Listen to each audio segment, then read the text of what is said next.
distinguished guests, ladies and gentlemen, the opening ceremony will begin shortly. Please be seated and kindly switch off your mobile phone or set to the vibration mode. Thank you for your cooperation. Good morning, distinguished guests, ladies and gentlemen. Welcome to the workshop of English as a medium of instruction.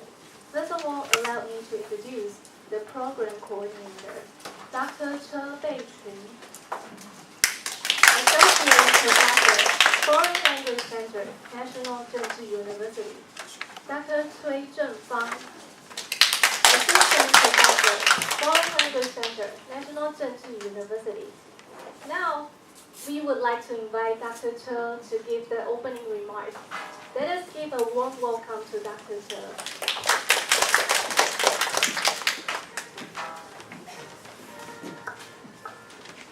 Good morning, everyone. Thank you very much for being here with us today. To some of you, this is probably the how many times we have met already. Well, anyway, thank you very much. In the past 2 years, with the support from Ministry of Education as well as National Zhengzhi University, Dr. Cui and I have organized 6 different talks, 3 workshops, as well as a 5-day intensive training program focusing on EMI.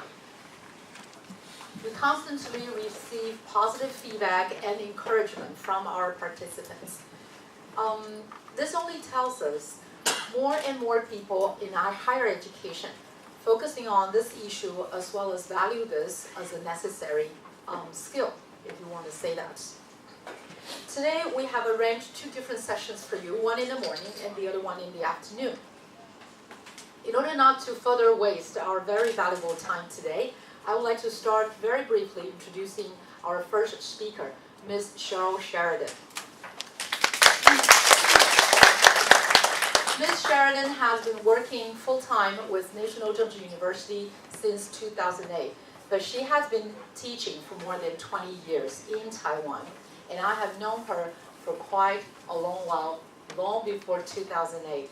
She is currently working on her dissertation with Indiana University, Pennsylvania, and she has received Award of Professional Accomplishment in Research in 2014.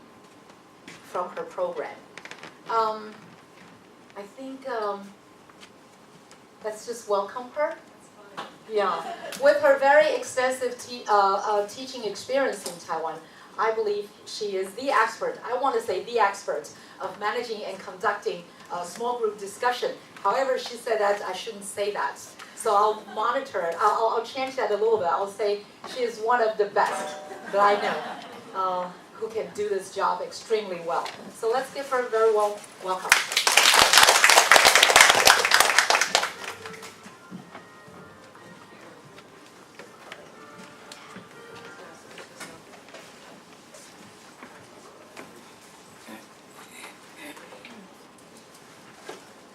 So thank you so much, Dr. Che, Dr. Cui. You guys are my inspiration. And so happy to be here. I've been following their progress through this whole very amazing, extensive program that they've been running. And so I guess I accepted the invitation because I really wanted to see what's really going on here, for one thing.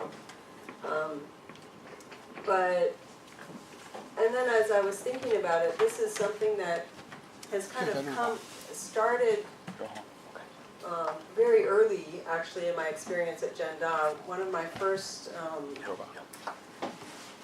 times of跟Zhengda碰头是一个 there was a teacher, a professor, when they were just planning the English program in the College of Commerce, and he was asked to teach in English, and he was an older professor, and he had been using English for academic purposes for years and years and years, but he was so nervous and so apprehensive about using English in the classroom that somehow he was introduced to me, and I coached him for quite a while, so that so that he was able to handle that and whatever. And then later I ended up teaching in the ETP program in the 2nd year there. And so this is something that has definitely been progressing and happening in Taiwan for a long time. And in the meantime, I've done other types of teaching. So they've asked me to talk about group work in the classroom, and it is something that I've done a lot. This, as you saw in the little blurb that I wrote about myself, that this is really the way I teach. I don't know how else to teach. So I'm just mostly sharing things that I do. I have added a little bit of theoretical background to boost my position for why I do these things. Because there are, more other perspectives might think that maybe doing group work and this kind of activity and this kind of boisterous classrooms that happen seem to be a little bit out of control, and people might wonder, really, is it okay? Is it a good thing to do or not? Okay, so this was, I also worked with teaching assistants, and this was a workshop group activity about working on feedback on writing. So I like to start this learning as a social process. I really believe that very strongly, and I've used that perspective probably through all of my teaching experiences over the years.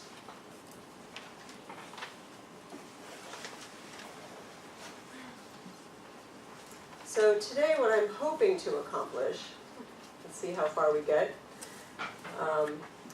is I'd like to, at some point in this process, I'm hoping that we can come up with a definition of what group work would mean to you. And I'd like you to have the experience of being and doing group work, not just thinking about how to do it, but actually experiencing it. And in that process, I hope you can learn some specific strategies that you can use to implement that, and ultimately to give you more confidence in doing that in your classrooms, to take some chances and take some risks and do some things that maybe you haven't done, or do things a little bit different than you had before if you think it works for you.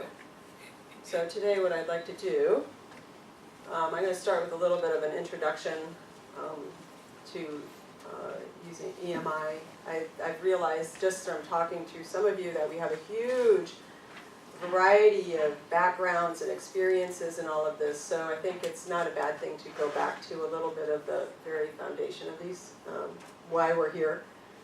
And then we'll have a little activity exercise on what does group work mean to you, and we'll go through that process. And then hopefully we'll finish that by at the end of the morning, the first hour and a half or hour and 15 minutes we have.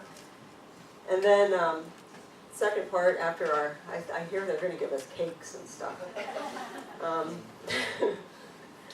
Then this is the second part that I like to do, and I'm going to get into a little bit of real basic theory of second language acquisition and the social cultural theory, just very, very little bit. Thank you. And then some more for you to experience and think about and read about EMI and group work. And then we'll wrap up. Okay. Sound good? With me? Good? Okay. So, here we go. So, actually I've been reading a lot about globalization actually, so I thought I'd get to throw some of this in because I've been working on a theoretical framework on globalization for my dissertation. So, I just wanted to throw this in because this is sort of where it all begins, and globalization is a very long story. But what we're experiencing now is what we're calling contemporary globalization. And basically this is an intensification of what's been happening through the world system since maybe the 15th century or even before, depending on who you read.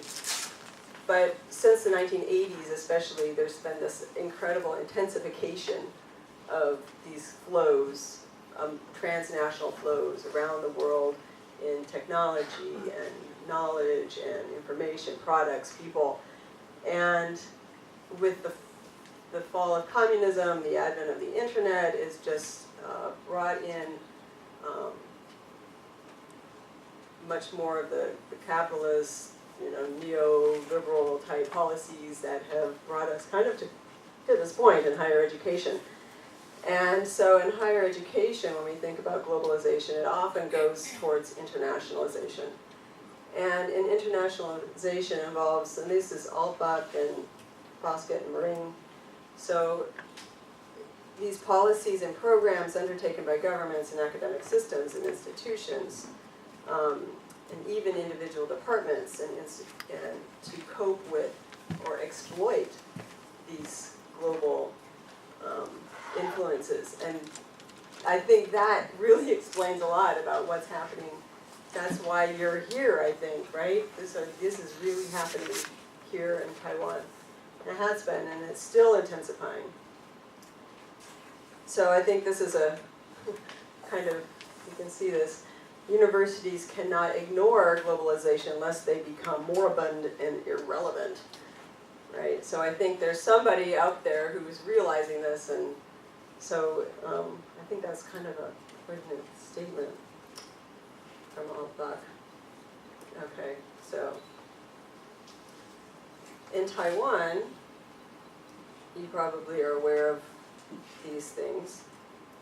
So there's an article by Zhang that was from 2010, and he talks about global ranking and these influences that have changed policies in Taiwan. And so it goes from globalization, internationalization, and then Englishization, and then to EMI. So this is kind of this from way out there, far away, to us right here today, right there. And so some researchers have talked about why EMI in Taiwan. It comes out of content-based instructions and influences from the US and Australia or Europe. It's a way, you guys all know this, you people who are working in these different departments, attracting international students, help local students improve their proficiency and help their competitiveness in the job market. So there was an interesting study, this I keep referring to Zhang, and so actually a lot of what I've been thinking about for this today comes out of some of these findings. And so this was a study, I don't know if you guys, do you know this study? I'm wondering if you've known this study. It's relatively recent, and it's all in Taiwan. So it's quite interesting, and they interviewed and surveyed a huge number of students, pretty good number of students, 370 plus a bunch of teachers. And there were some interesting results. But some of the studies that John cited talked about how in Taiwan students felt that their English language proficiency was increased through EMI, and that it gave them they had a positive learning attitude about EMI courses, but they did have difficulty understanding content, and students felt inhibited to express themselves in classes. So from that, he did his study, and what he found on the positive side is that students felt like they were pretty good at reading and listening. Their listening improved a little bit in EMI classes, and they were satisfied because the ones who were pretty satisfied felt not low anxiety because the professors did not insist that they actually use English in their EMI courses. So there was still a lot of Mandarin going on, and while professors encouraged them, they didn't enforce it. And this is a very touchy issue, and I'm not an English-only person. In my classes, I don't, people don't get penalized for speaking Mandarin or any other language. There is a time and a place for that, and we'll talk about that today. But it's interesting that this came out. So, but on the negative side, students still felt that their speaking and writing was poor, that their comprehension of EMI lectures were actually low, even though they thought that they had pretty good listening. They still felt that they weren't understanding things. But interestingly enough, some of that was because students couldn't understand their teacher's English. And then some just weren't really interested in English anyway. So, and I think this is really interesting. So John said that it seems listening to the lectures and reading required English textbooks remain the two major or even only tasks for most of the undergraduates taking EMI courses, where they were studying them, which makes sense. I mean, that's kind of how college lectures work, right, for the most part. And then from the teachers' perspectives, they were saying, well, they don't read in advance, they don't study, they didn't, so they don't even use the English textbooks. They get the translations and use that, and they don't help, they don't ask for help, they don't seek help, we don't know what they need, we don't know, right? Okay, so when they asked students what they wanted, what kind of courses did they want, students mostly, the highest percentage that was mentioned was English communication and discussion skills, and then workplace English. Lecture and speech comprehension was third, a little bit lower. So I think that's pretty interesting, right? So I'd like to suggest that perhaps group work can help address these problems faced by both teachers and students in EMI classrooms. We'll see. At the end of the morning, you can tell me what you think, if you think that's possible or not. But first, I'd like to know what group work means to you, and I think I would like you to think about what group work might mean to you. So, we're going to do some group work. Okay. So, you're going to do the class survey activity, right? And this is in your handouts. So, basically, if you take a look at your handout page, the first page after my thing, it's a big, like a table there. Okay, so what we're going to do, let me outline the whole activity and then we'll go step by step. So first you're going to consider your ideas about what group work means, and then you're going to interview 2 classmates, and then you're going to analyze your data. You can combine that data with other classmates and make some findings, and then you're going to report to the class, which is, we'll see how our timing is going, but that can be an optional thing, or report to another group. Okay, so the first thing we want to do, so if you look at that table, okay, you can see, so it looks like this one, okay. And you can see there are 5 questions and there are 3 columns. So the first column is your answer, right? So I'd like you to take a few minutes and read each of those questions and just jot down some notes. What are the words that come to mind when you think about answering these questions? Okay, so the first one, what does group work mean to you? Second one, do you use group work in your classes, EMI or others? 3, what concerns you about using group work in your classes? 4, for students, what may be the advantages of group work or disadvantages? And 5, describe an experience using group work in your EMI classes. Do you think it was successful? Why or why not? Okay, so if I give you about 5 minutes for that, that's 1 minute per question. Okay, so just jot down your first ideas.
there's any problems.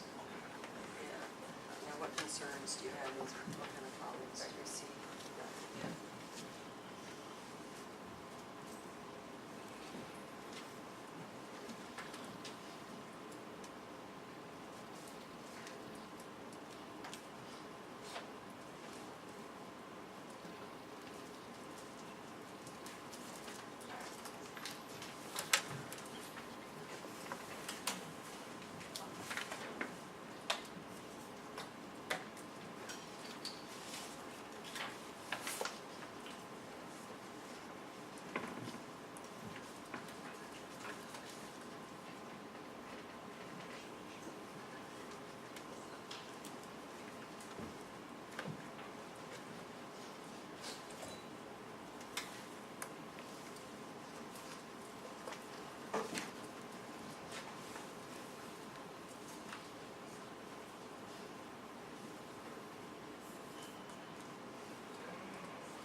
The next step is to gather information, to interview each other. Okay? So what I would suggest is everybody first turn to the person to your right. Okay? So you can either, so I guess people at the ends of the rows, you can turn around to the person behind you or go around to the person over there. Just, you need to interview two people that you want, you choose, okay? So two people that you feel most comfortable talking to right now, okay? But, okay, go for it. So spend about, again, let's spend about 10 minutes, so about 1 minute per question per person, okay? So find two people of your choice to ask questions. Now it's like an interview, okay? So go through each question.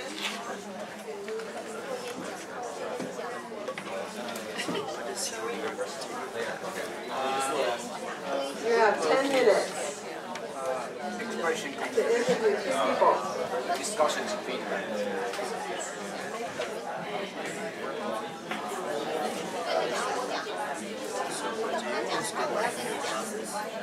Not much. I don't use it much because student number, because staff have preparations. I don't know how to make it work. What concerns you about using good word process? I think the most important thing for all groups work is to establish interesting topics. Yes, first of all, and also we need the leader. The leadership of the group is very important.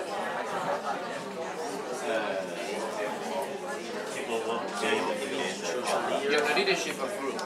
It's all about each group need a leader, and that they can lead, they can guide, encourage the member group to have a positive attitude. So for students who may be advantages, students is more relaxed, they are not focused, therefore they can express their idea more maybe. And also because of the peer encouragement, I think they are encouraged to say something in English.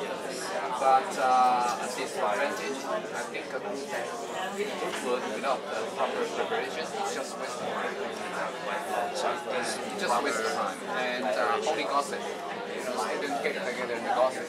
No focus. project assignment. Just describe the experience of using the classes. As you said, Well, it's not very successful. Yeah, I would like to say below 50%.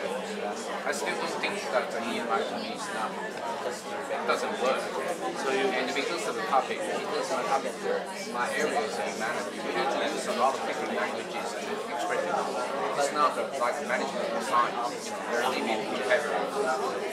So that's very, it doesn't work still now, still. I mean, for non-native speakers, EMI course doesn't work. what do you think you don't use English as a language in your class? Use the native language. I mean, you said the EMI is not quite successful.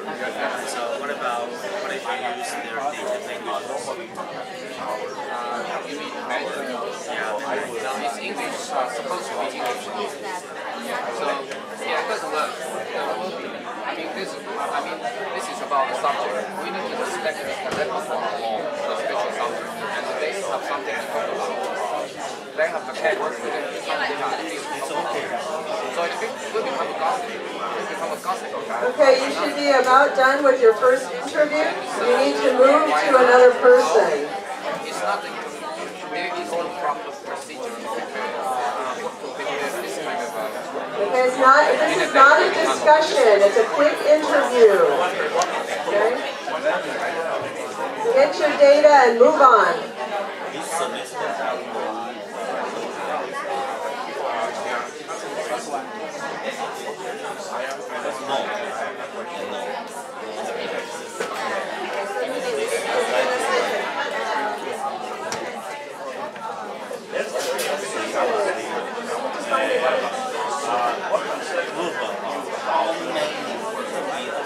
How many students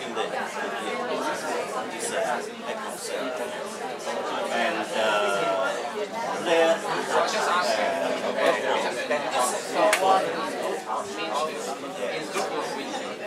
Okay, guys. Stop. If you don't have two people, you need to talk to someone else now. You can move around.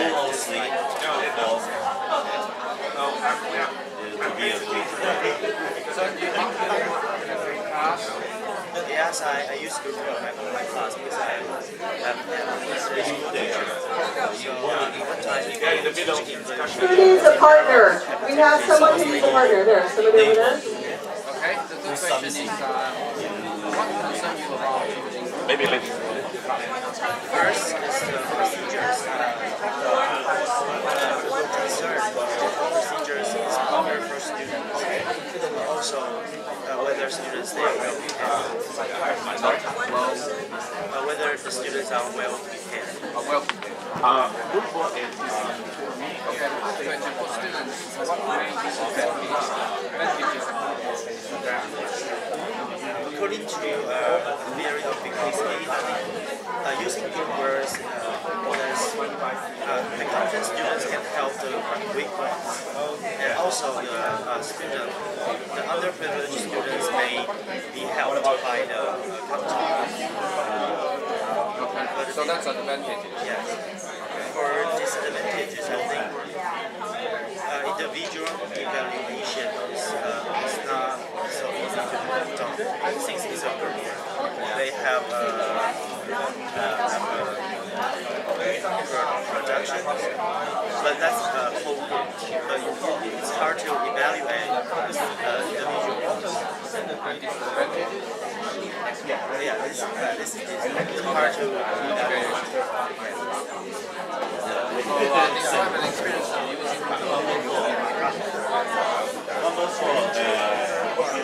I think it's quite successful. Since I teach, I don't teach very profound lessons in class. Yeah, the courses like basic English. So mostly, I think my students basic English specific English courses or non-English English courses.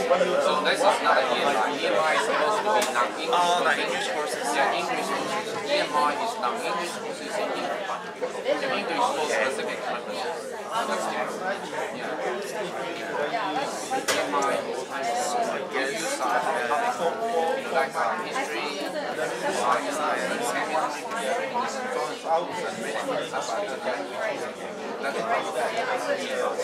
English courses. In that case, Yeah, right. So your English teacher, you teach English. yeah, English. So that's supposed to be a bit of language. So perhaps you answer the whole answer. Yeah. What EMI is the Do you think about that?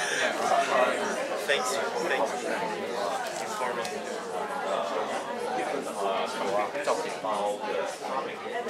So maybe lectures but my partner also has kind of the working professional and get more knowledge about it. Another one that I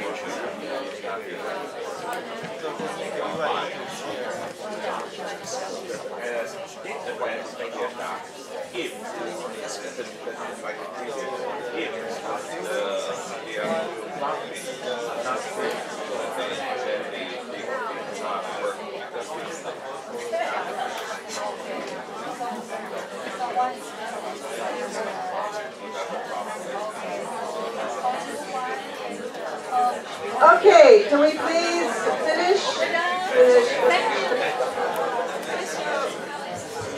Please go back to your original spot. Even if you're not completely done, that's okay. Okay. So one thing that's interesting here is that I don't know, you might find that your students aren't so eager to talk to each other so fast. A lot of times they're afraid they'll really only want to talk to one person sitting right next to them, right, in the beginning. So that's why I said turn to the person to your right or turn the person to the left. Choose someone that you really want to talk to, that you feel comfortable talking to. Okay, so to build up to lower the anxiety level, but you guys are like whew. Okay. Okay, so I have a sample here for you. So we're going to move on to the analysis stage, okay? So this is an example of someone, so this would be my answer, and then I interviewed 2 other people, and these are their answers. So what does group work mean to you? Opportunity for English, this is my answer. Communication among students, using content, using the content, right, in English. Teacher can observe and interact with students. And then whoever my people are, I interviewed chaos in the classroom, using content, opportunity for English. And then another person, my fictitious respondent, said teacher loss of control, student-centered class using English. Okay, so now what I'd like you to do is turn to the next page. You have a Venn diagram. Okay, so I'll show you how I did mine. So we have C1, that's your classmate 1 that you interviewed, C2, classmate 2, and then you. And so what we can do is, you guys know how this works, not your students, this might be new to some of your students, something like this, a kind of analysis diagram thinking exercise. So for example, so we can put chaos, right? Because both of these people thought there was chaos and loss of control,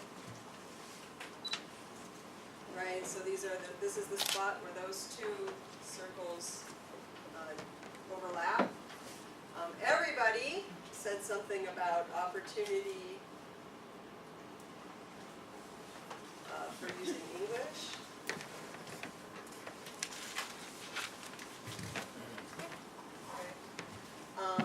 And C1 and I both talked about using content. Right? And then this person talked about student-centeredness.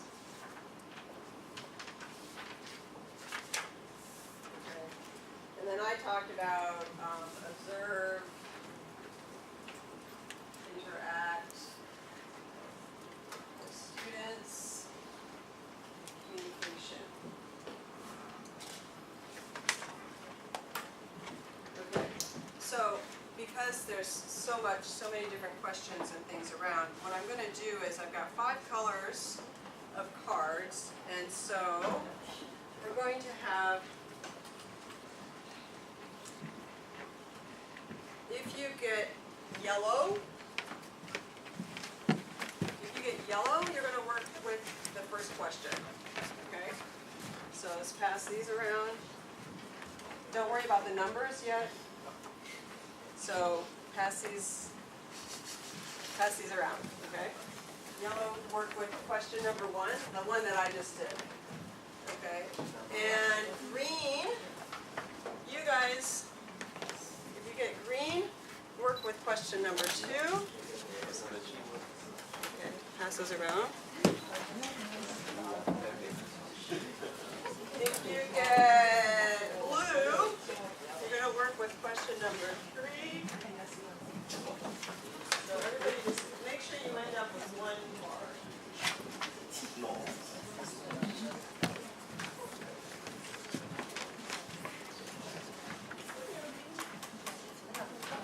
Anyone else need?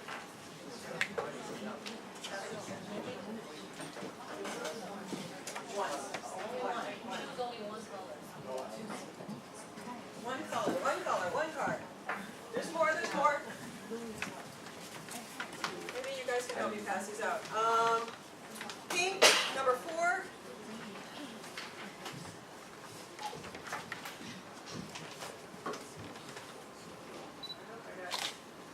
And then gold, number 5. Does anybody not have a card yet? Oops. Who doesn't have cards?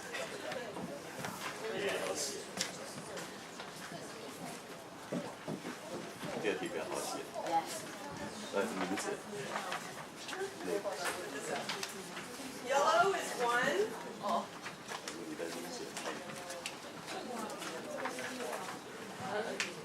Green is 2.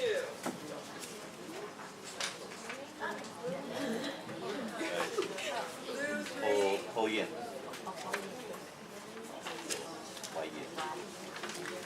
and Pink 4.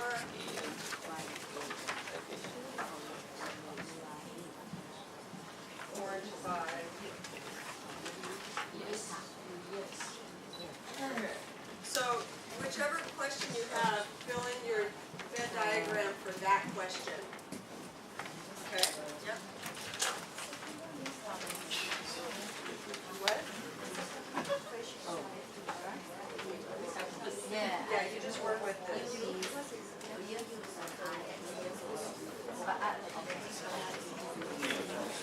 Oh, well, I would think you would, okay, so I should have said ask why not? You want to do orange for 5? No, it doesn't matter, you do different ones.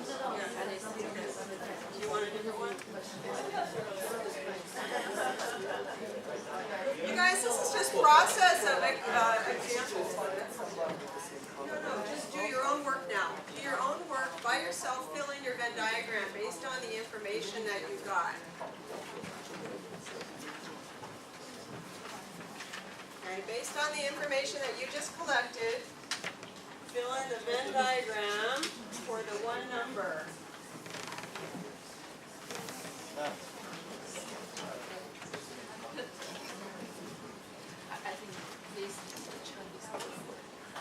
No intersection.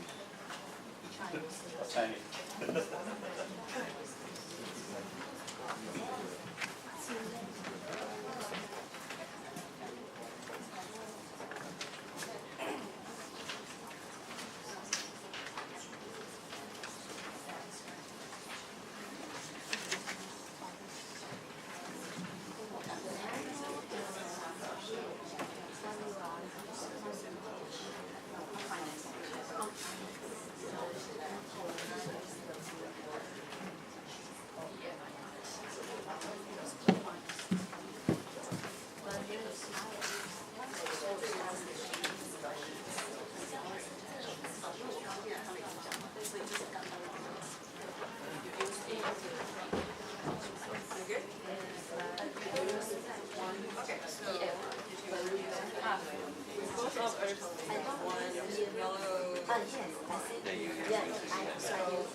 You're looking for the similarities and differences among the people that you talk to.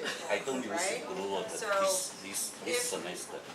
C1 said something that nobody else said, then you write it in that area.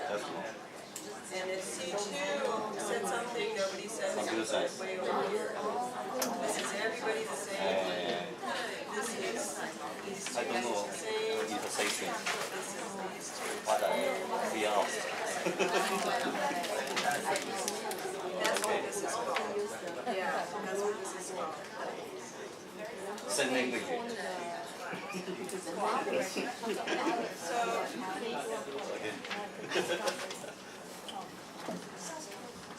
Same language, same. At the side spots are the ones that only that person mentioned. Where they overlap is where maybe these two people said the same things, right? This only I said, right? And I didn't have anything in common with classmate number 2. Okay, but we all talked about opportunity for use of English.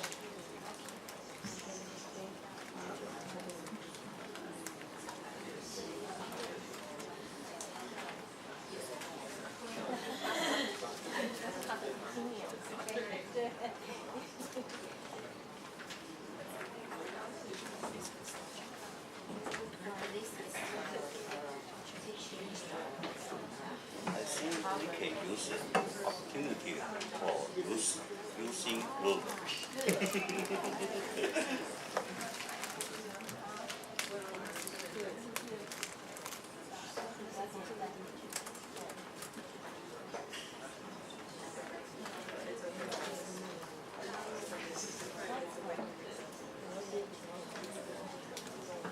Okay, how you doing?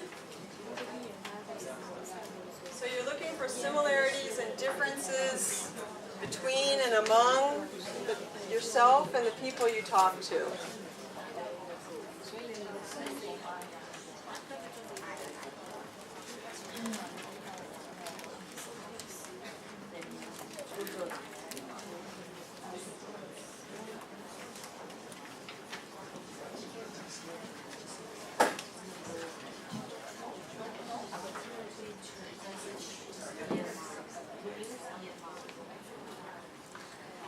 You know, and if they're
Okay, so I'd like to see if you have a yellow card. If you have a yellow card, could you hold it up, please? Let me see how many people have yellow cards. Yellow cards. 1, 2, 3, 4, 5, 6.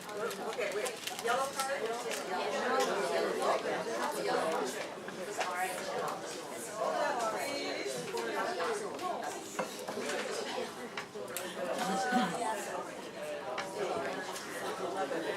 Okay, 11. So let's do,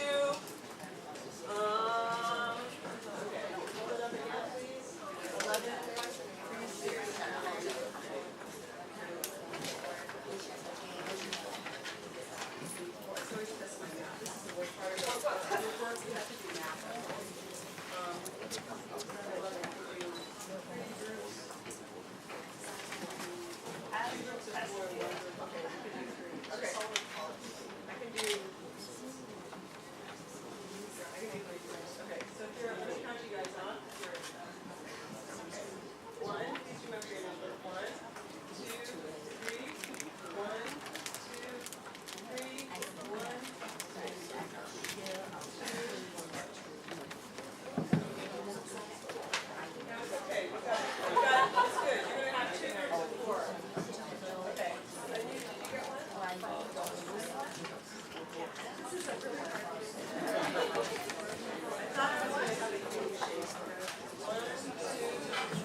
Green cards, hold your hands up!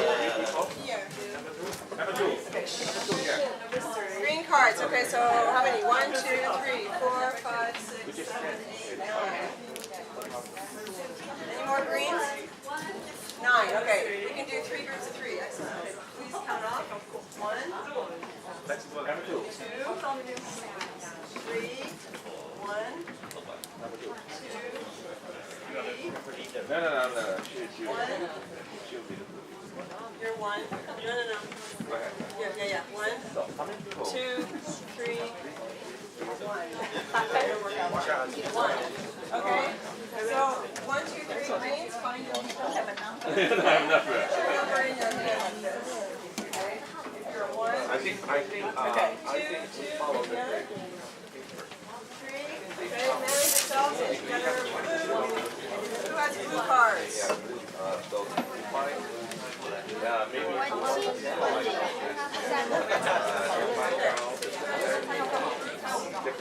What do we suppose?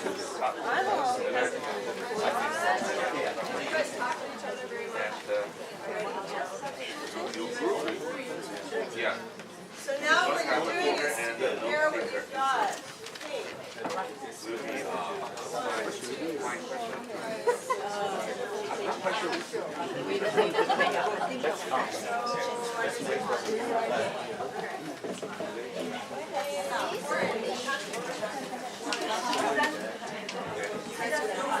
thought other people had orange.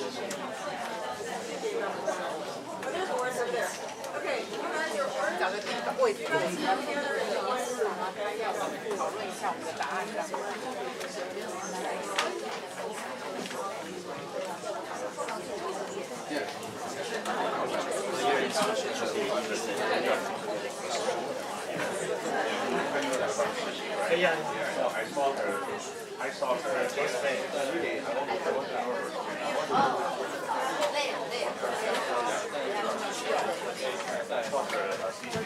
So find your groups and you're going to analyze the questions. Okay, you move to the next page. Okay.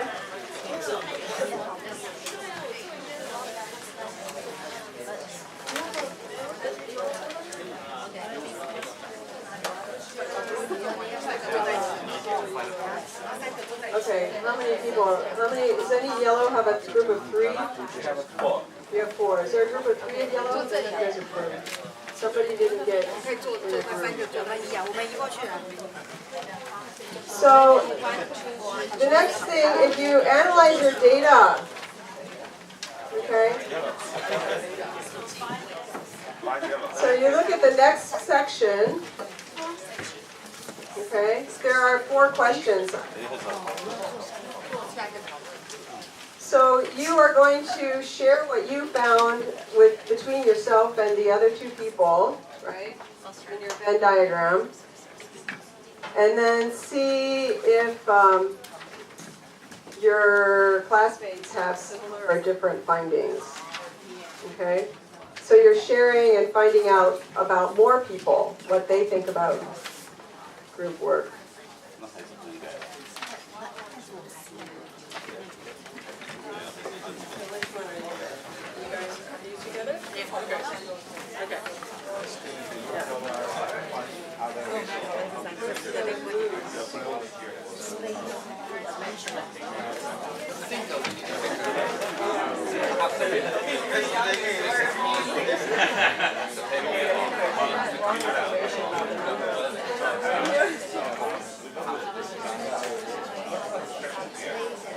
Excuse me?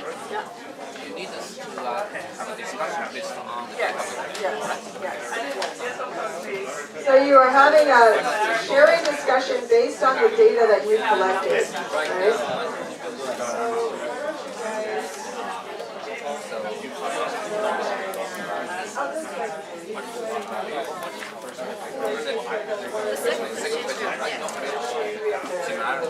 Okay, my one. I'll go first. This is I just all there. And the similarities of communication and the expression of feedback. Let's say it's all similar. And the teacher I interviewed, he also said that I should like one, but I don't have yes. Question 2. Yes. Yeah, do you learn what my answer is different. And the teacher said that using English to teach, but I also teach myself. So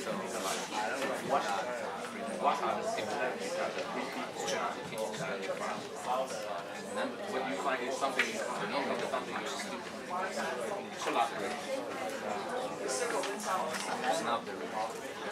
But maybe you have some other experience in other class, just English. Our class must specify English. Yeah, in English Not just for English, but maybe other class. The EMI means here is teaching English, English. not the teaching English, the Not teaching Yeah, not teaching, I know. Teach in English, and these others, if you are not teach in English, you teach in Chinese. Yeah. For example, teaching history in English. No, in Chinese. In Chinese, It's a Chinese it's made. In Chinese. Use this word, the word Okay. in your case. yes. Problems use the word. 你考生了，然后 I find out that just without how many students? and then there's kind of I mean, we are teaching stuff, but we don't have we have a mission to do this one, so this is why but most of the students they just sit there and start to classes without a proper schedule, without a proper procedure. That's what Seems to be sorry, just wasted. And I would like to do kind of traditional or some kind of task set up 7 questions. basis of that. That's the best thing. I think so. Okay. All right. Your question too, right? If you're satisfied that you could My partner and I say yes, and the other partner say not using PMI to teach in the Chinese. Okay. So I mean, language. Yes, Yeah, of course. they teach the Chinese to do the group discussion. This was some I mean, the difficult is that if the student have a proper repertoire of the language, I mean, ask questions. What are the questions? And answer questions, for example. Ask questions. How should I answer? What should I answer? Some certain patterns of language. Without that kind of question, we must ask three questions. The conversation trend, there's no big and I can't say So what is your conclusion out of your survey? We just do a discussion for each Very question. Right. So what for you guys have number 2. What is your Well, Do you use a group work in your learning? perhaps yours can be a conclusion, right? I mean, English EMI perhaps doesn't work very, very good. But for other courses like Mandarin, using Mandarin and native language as a session, it works very well. Okay, I'll see what you think about that after the next hour. After the second session. See what you think. Well, I don't know if you So agree for because- language, so you think for language classes it's something useful? No, I mean, most students, we speak Mandarin, so if we use Mandarin to have a conversation, discussion, that works very well. And students Oh, that's what you're saying, the language is the issue. language is perhaps the key. That's, yeah, the recommendations of some of the research is that students need like intensive academic. Right. And I think that the group work is very much based on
I'm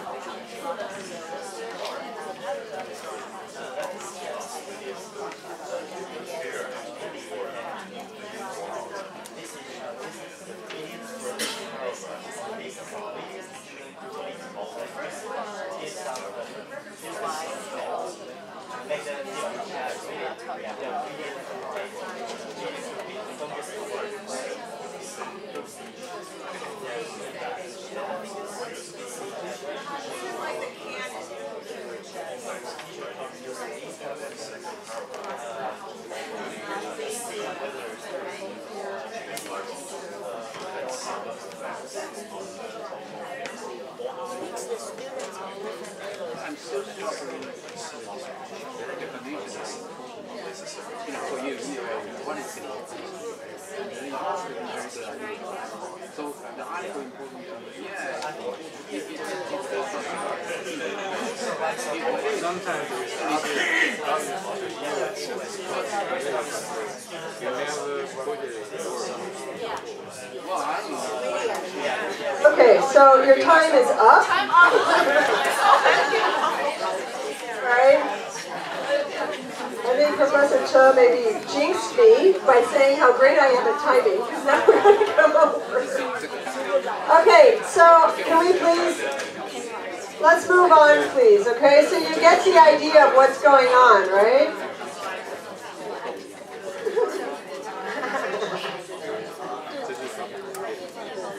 Okay. Hello.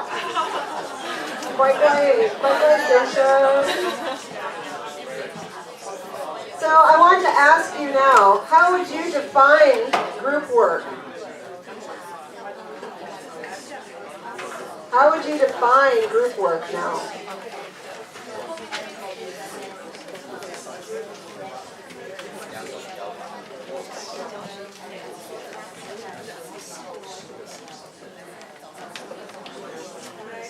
So I wanted to do what I said I was going to do, and part of the things that I outlined for goals today was to come up with a definition of what is group work. Divide the students into equal groups. Divide students what? Into groups. Okay, that's a place to start. Okay, what else? How do we define group? Idea sharing. Idea sharing.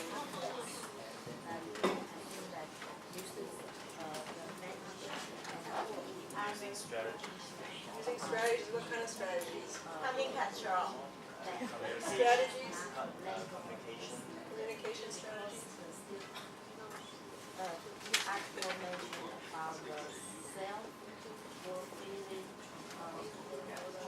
control. See, in a situation like this in a classroom, depending on the situation, I might take the pens and hand them to students and say, come up and write something on the board, and then give your pen to someone else. And then after 10 minutes, see what's up here, and then have a discussion about that. But because you guys it's a big group and you don't have much time. But that's an idea you can do. Okay, so time management, is that what you said? Yes. Okay, what else? Putting students into a non-threatening environment to learn from each other. Okay, students in non-threatening.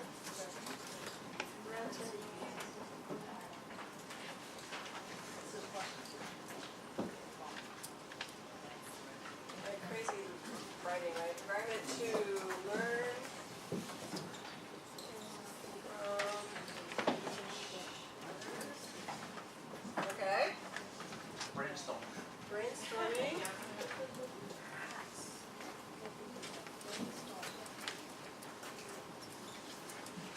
When co-class activity cannot specify the student, when co-class something cannot do it in co-class.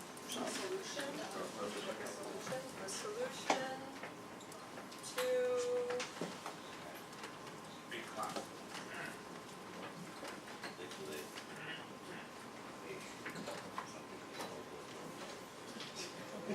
so that everybody can. Participate. Okay. For participation. Yeah, think about it. We've got 40 42, 43 people in here. Yeah, right? Okay, what else? Classroom management, Okay, what about it? to group students up or to keep them individual. Okay, so, okay. Okay, that goes with groups, so this is also related to classroom management, class management.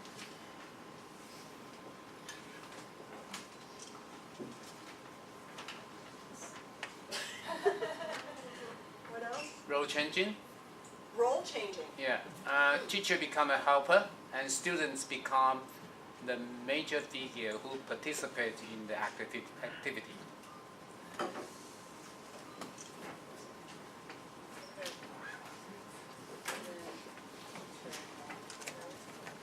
Yeah, very good observation. What else? Peer learning. Peer learning, okay.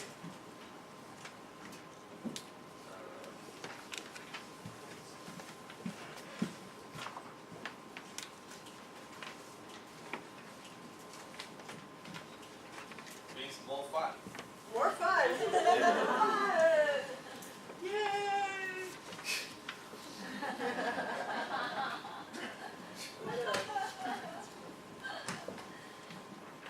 She said teacher become crazy. Teacher becomes crazy, like Lazy. Lazy. Okay. What? Lazy? Oh, I tell you what, it's not true. If you're looking for an easy way to do class, this is not it. Right? This takes a lot of energy, actually. It takes a lot of paying attention to what's going on. And there's, though it could, and one of the articles talks about that, right? Right, so it could be something where, I'll put them in the groups and I'm gonna like, have a cigarette or something. Teamwork. I think it's about like learner center. Yeah, because in traditional ways, like the professor just in front of the classroom and just lecturing class.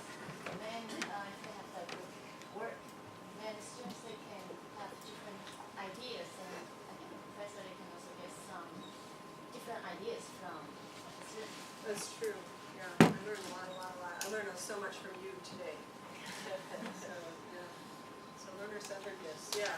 And it's, it's like learner, and it's, all different directions, right? This way, this way, this way, right? More? I think we're almost out of time. I wanted to do one more thing. So, how would we phrase this? So a group learning is what? So this is for using communication strategies. So this is for the student. Right? Say this is student. This is for the teacher. This is student. Brainstorming for the student. This is something for the teacher. Everyone's moving into groups. This is the student and teacher. This is students.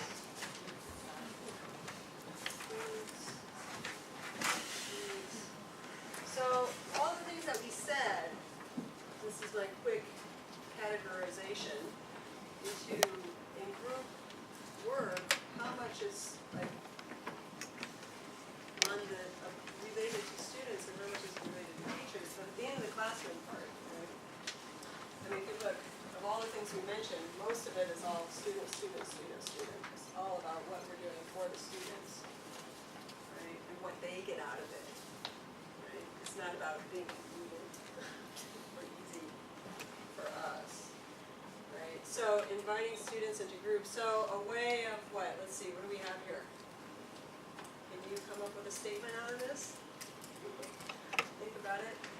To go take this home with you. Interpersonal skills. It's a lot of interpersonal skills, yeah.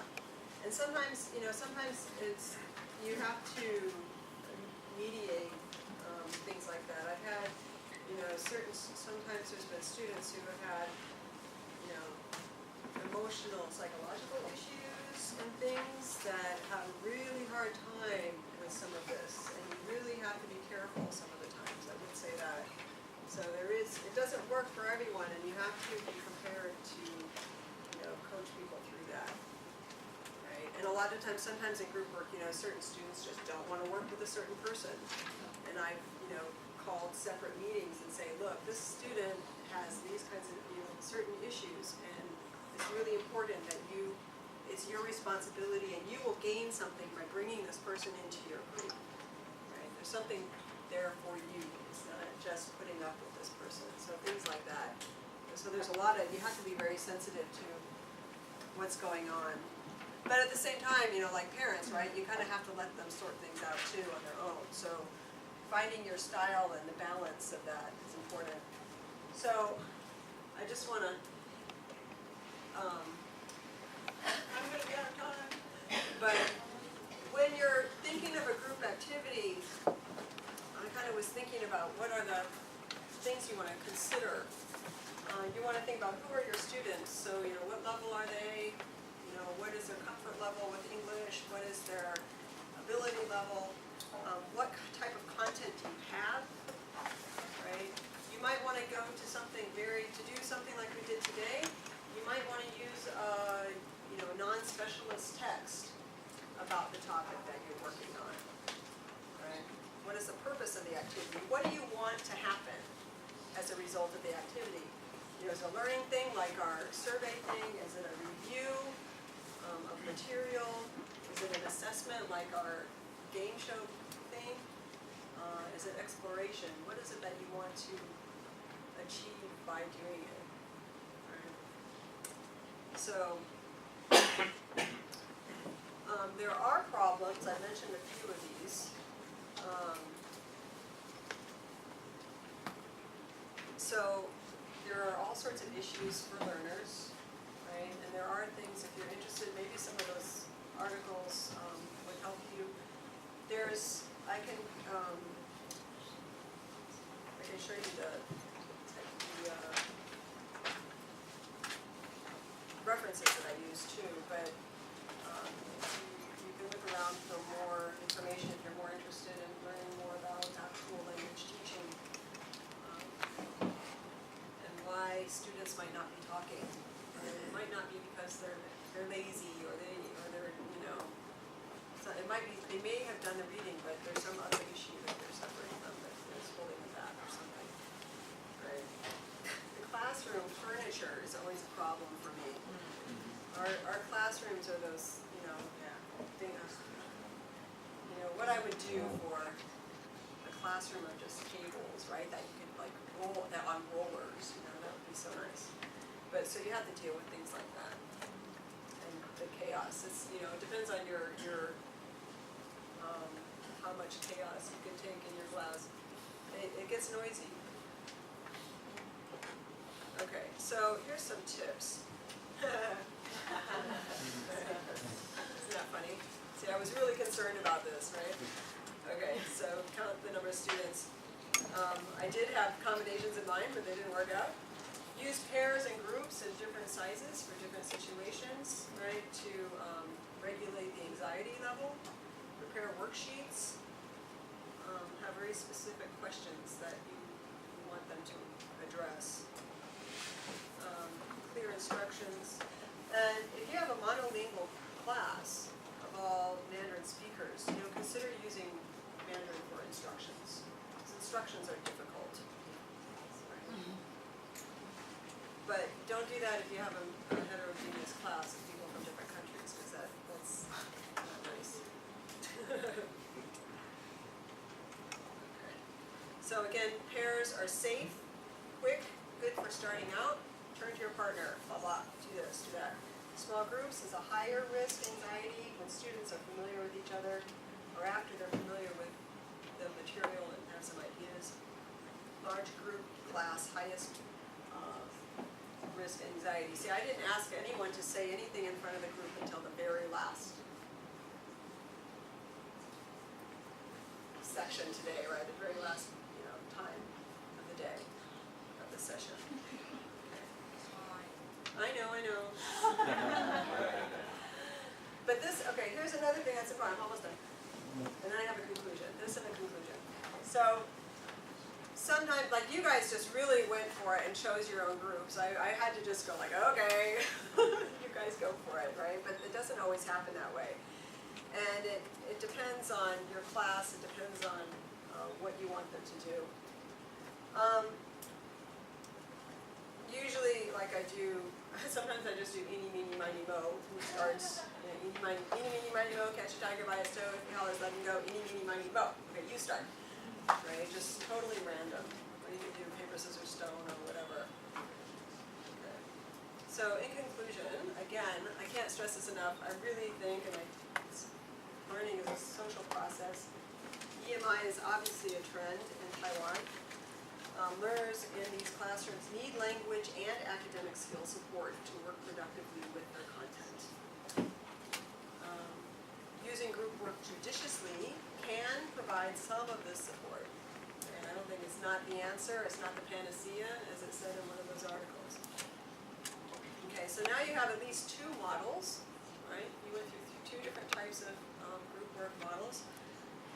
Start safe, right? Build confidence to reduce anxiety. This could be even over the course of a semester. Push for English, but gently, okay? Allow students to experiment, take the lead, step back. Step back, step in, facilitate, ask questions.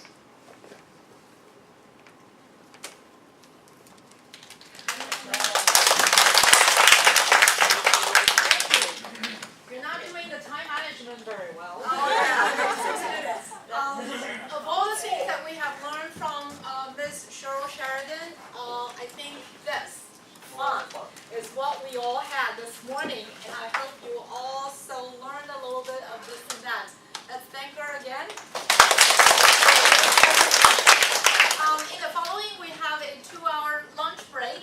During that time, lunch will be served, and also networking contacts will be provided.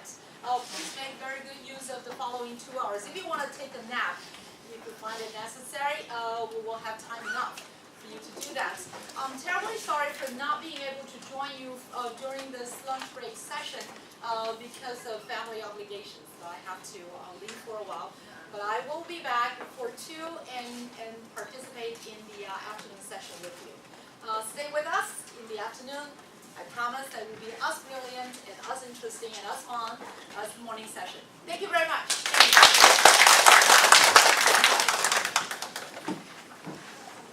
I'd just like to say thank you very much. It's been a real pleasure being with you this morning, and I really hope that this is some benefit for you. If you have some thoughts on how you're thinking about this or what you might do, or you want to let me know how it goes if you try any of this in your classroom, please drop me an email. I think my address is on there somewhere, right? So let me know if you use any of this and if it worked or if it was a disaster or what, okay?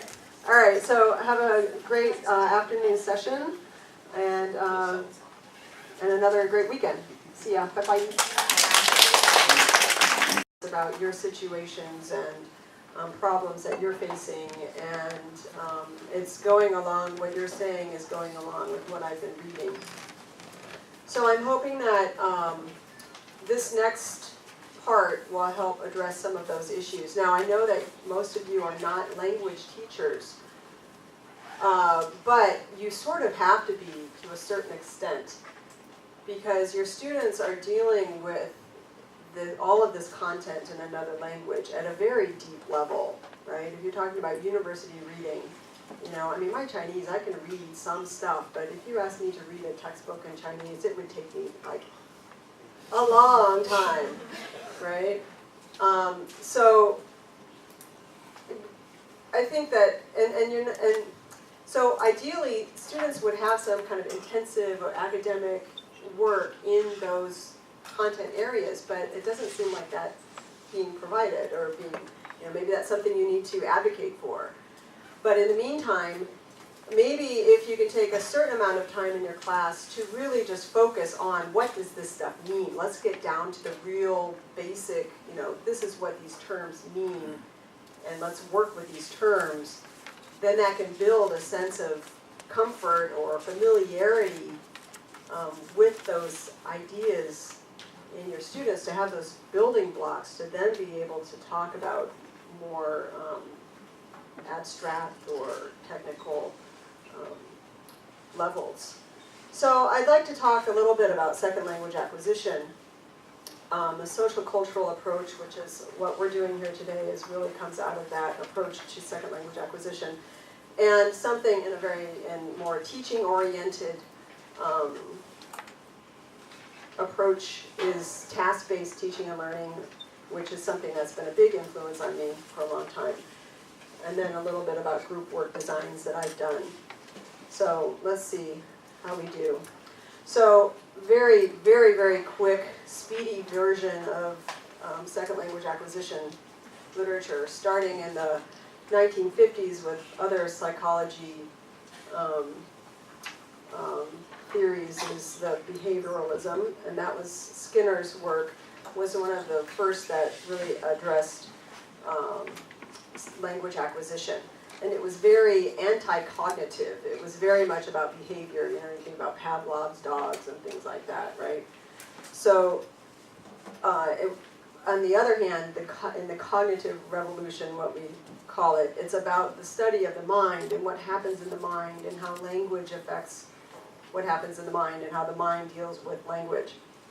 And so, Bruner and Miller at Harvard started a research center there. And of course, we know about Chomsky. And Chomsky's big contribution is the idea that actually cognition, what happens in the mind, is separate from what happens out here. And that's been cause for all sorts of discussion and debate ever since. So moving more from psychology and some language and psychology to actual second language acquisition, we usually talk about Pitt-Corder and the idea that looking at errors in a very different way. And this is fundamental, I think, to second language acquisition and what we do in the classroom, and that errors is not about bad teaching or bad learners, or it's just an indication that learning is going on, right? That's a really, really fundamental, really important issue, I think, is that, you know, mistakes are not bad. Mistakes are an indication of something happening, right? And then, of course, we've got Krashen, that if you have enough, it's just like bombard people with input, and then somehow they will magically be able to speak and use language. Okay, so he was applying ideas of the way we learn our native languages, our first languages, to other languages. So, according to Atkinson, this is a really awesome book, actually, Alternative Approaches to Second Language Acquisition from 2011. It's not a very big book. It's a beautifully written book. Excellent. Anyway, so his point is that the origins of SLA are based on cognitive views of learning and language. And this seems to coincide with other scientific views, positivist views, and quantitative analysis or research on phenomena. But this is what has become basically mainstream second language acquisition research. This has been the big force in second language acquisition for all these years. But at the same time, there's been other things happening. They're the ones who seem to have been getting all of the play and lots of research money, I guess. But what Atkinson calls alternative approaches, these have all been happening, you know, pretty much alongside all of this cognitive work. And the one that, and I'm interested in a lot of these, not so much conversation analysis, but sociocultural and identity theories, and really fit well with the way that I think about teaching and learning. So I'm going to talk a little bit about sociocultural approach, because this really leads to what it is that we're doing today. So this is really came up through, especially through Jim Lantoff. He's at Pennsylvania State University, and through Lev Vygotsky, a Russian psychologist. And so he talked about a theory of human mental activity And so the question then comes into the socio-cultural approach is, why do some learners succeed and others do not? And then later the question is, and what are we going to do about that? Right? So it refutes the idea of innate language system in everybody's minds. It means that the way we learn language and the way we succeed at language is not just what you have in your head and what you were born with. It's what is out here around you, and all of those things have a huge impact on what you have access to, okay? Whether it's physical or psychological or emotional or whatever. So mental connections are derived from outside. So we have outside activity, outside influences, and that affects what we are able to do in our brains, cognitively. Or, So in a socio-cultural approach, there's an idea of psychological tools, right? So when you do physical activity, you have a shovel, you have a drill, you have a screwdriver. Those are things that help you make something happen. So the idea in socio-cultural approach is that you have psychological tools, which can be language itself, signs, meaning things that indicate ideas, images, symbols, things like this. And then there's an important idea of mediation. And when a learner is able, has the capacity or the tools to mediate those things around them, that's when learning can happen, right? So language's power resides in its use value, its meaning-making capacity. So if there's a situation that makes sense, that's set up to make sense, then the learner should be able to work with that and learn it. But then there's one other really important aspect to this theory, and that is the idea of the zone of proximal development, ZPD, right? And it sounds really simplistic, but it takes, anyway, so ZPD, so if you have these signs out there and maybe there's a social situation that's conducive to the learning, a learner, a child, a lot of this research came out of studying children, actually, parents and children, but then has been moved on into language studies. So you have this social context, you have this conducive nature with the tools available, but sometimes, and most of the time, when someone needs to learn something, they need something to bring them there. So the idea of the zone of proximal development is teachers doing things with learners rather than for learners. So the difference of the teacher standing up here going blah, blah, blah, and the difference of let's interact and see what's happening here and work through this together, right? So achieving through collaboration, collaborative mediation, what is unachievable alone. Okay, so it's kind of facilitating. So the facilitator role over the putting stuff out there only role. Okay? So the mediator, the teacher, is the more experienced other. Now in these situations, the more experienced other can be peers, it can be classmates, because different classmates are stronger in different things, and they can teach each other things. And so that's how you can get away with teaching in big groups. You can do lots of language work in big classes that way, okay, with the idea the more experienced other, it's not only the teacher is the more experienced other, students themselves are more experienced at different things from each other. So with the more experienced other doing this mediative kind of activity to collaborate towards learning. So the mediator needs to be aware of or discover those capacities that are in the ZPD of the other. Hence this survey activity. So I'll admit the reason I wanted you to do that, one reason I wanted you to do that is because I needed to know where you guys are. Okay, so that was really sneaky, right? I was kind of snarky there. So at the one time, you guys did this survey activity, right? And you got all of this benefit out of it, hopefully.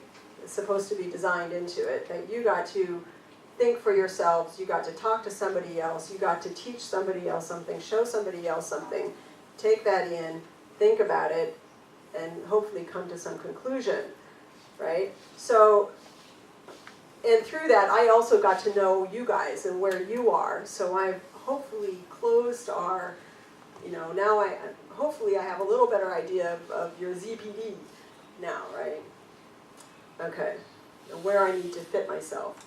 So I think that considering the theoretical backdrop, so this is, I have not done any research on this, but this is purely my, from reading what I'm reading and kind of what I'm putting things together. Considering this theoretical backdrop of sociocultural approach to second language acquisition, even when English as a medium of instruction, EMI teachers use group work to explore content knowledge. Okay, so even if you're working on content knowledge, not language itself, right? Through teacher awareness of ZPD, learners have the opportunity to improve English language skills and abilities, and that's only going to help them with their content work.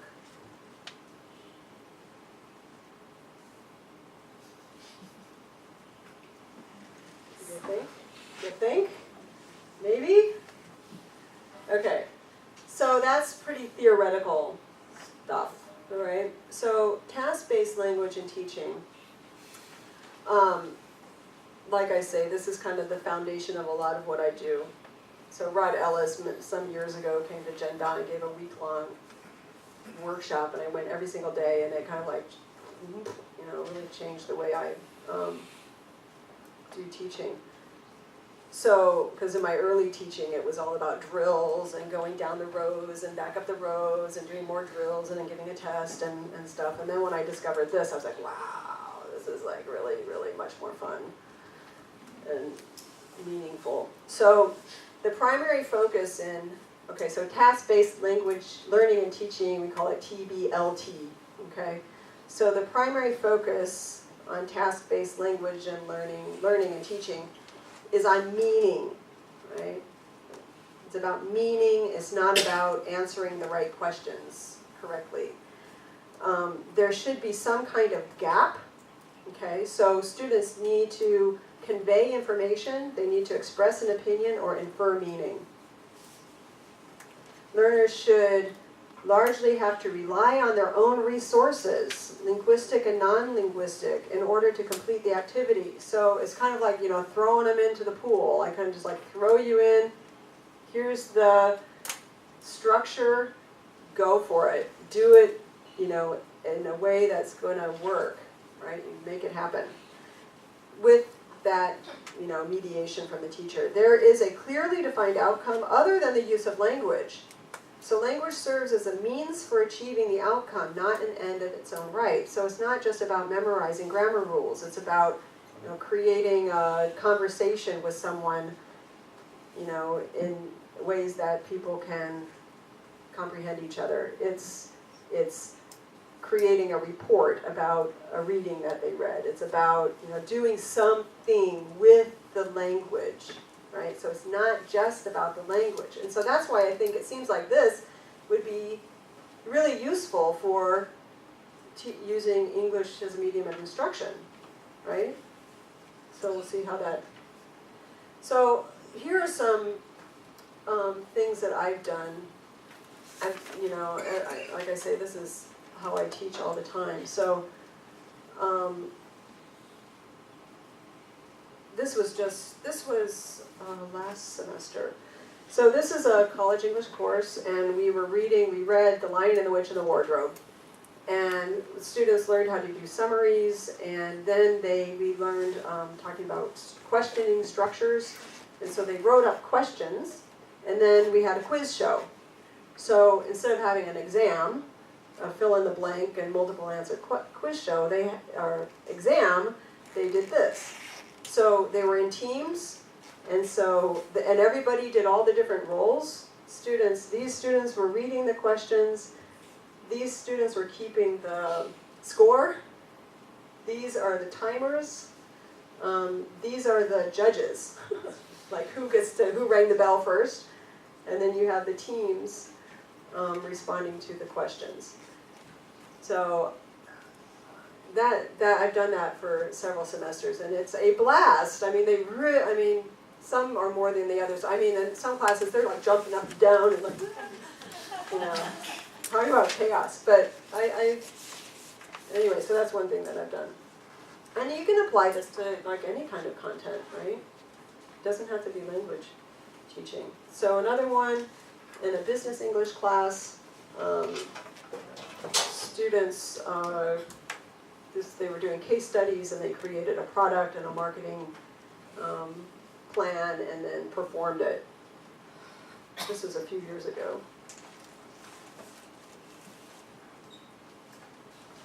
And then this was just last week.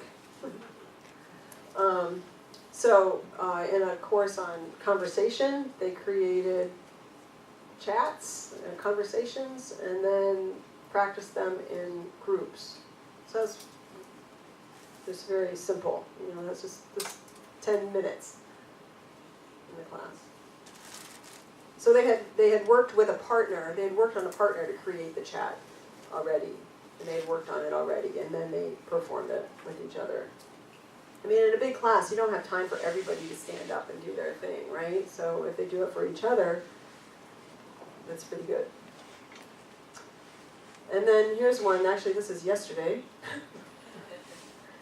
So this is doing peer review in the class, and I'm having them do collaborative writing. They do part of the assignment alone. They go through a worksheet and identify their issues. They identify their opinions. They summarize an article. They choose, there's 4 articles, and the students can choose which article they want to focus on. They read it. We learn about summary writing. They write a summary. They write their opinion. They write questions. If they could talk to the author, what would they ask? What would they say to the author? And then they get together and create a response. They combine the best of their summary together, and then they create a response paragraph, a reaction to the article. And then this is the peer review. So they come into class with their first draft, and they get together, and I have a worksheet that goes through question by question how to do peer review. And so that's what they were doing yesterday. So next week I hope I have some nice final drafts of their, and I tell them that they're evaluated on the improvement between what they did yesterday and what they give me next week. Okay, so those are some different ways of, all different types of situations. And I think, if you think a little bit creatively and if you want to brainstorm with each other, and we will at the end of the class hopefully have time to consider how would you apply these kinds of activities in your class. If some might work better than others, some you don't want to get that involved. Some of these take 10 minutes, some of them take, 3 weeks. So it's very different levels of involvement. So we're going to try. We're going to try this again. Let's see how chaos we get today. I'm going to have to recount the how many people are in here now. So basically, what we're going to do is there are 4 short articles in your packet, okay, and they're labeled Article 1, 2, 3, 4. All right. So what I'm going to try to do is put you into groups of 4, and not in groups yet. You'll work again. We'll do the working alone, working with a pair. Pairs will join another pair, and then individuals will join individuals to make new pairs. So we're going to have individual reading, pair answers, learning groups, and teaching groups. Right? So what's going to happen, hopefully, in the ideal world, so the idea is that you start, everybody's on their own, okay? And then you're going to get, so let's say this person, we've got Article 1, 1, 1, 1, okay? And then you guys get together and compare your answers. And then let's say this is 2, 2, 2, 2. Okay? And then we're going to call you A, B, C, D, A, B, C, D. And then the A's are going to get together, and the B's are going to get together, the C's and the D's. So this is Article 1, Article 2, there'll be Article 3, Article 4. Okay? So this is the plan. Let's see if we can make it work. Right? So I need to count how many people we have this time correctly. So let me go through, okay, 1, 2, 3, 4, 5, 6, 7, 8, 14, 15, 16, 17, 18, 19, 20. Sorry, 20.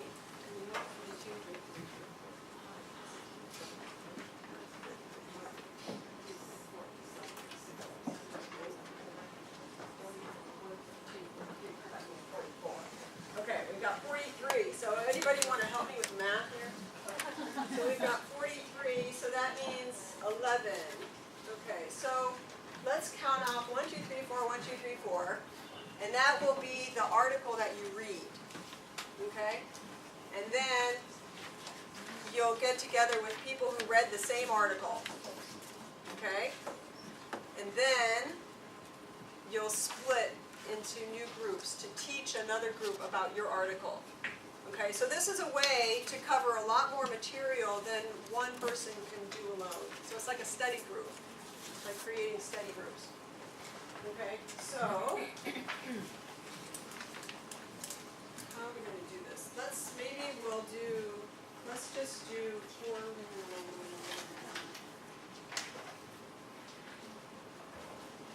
Because then if we don't have to move around that many times, it'll be easier. So let's go. Okay, I'm going to do this. Okay. Article 1. Okay, 1, 2, 3, 4. Okay, you still work alone first. Okay.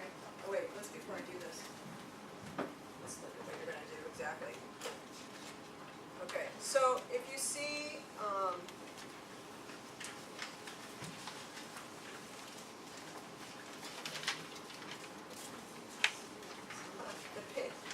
sorry, I didn't number the pages in the handout. So, okay, so it starts on the next page, this reading activity, okay? Fill in the information below according to the article you're working on. So this is individual work, okay?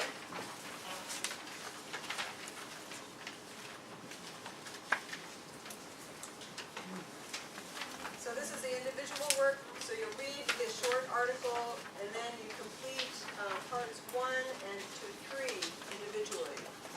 Okay? Read short article, complete the worksheet. So parts 1 through 3 individually. Join with a partner for part 4, which is on the next page. You don't have to do the vocabulary work, okay?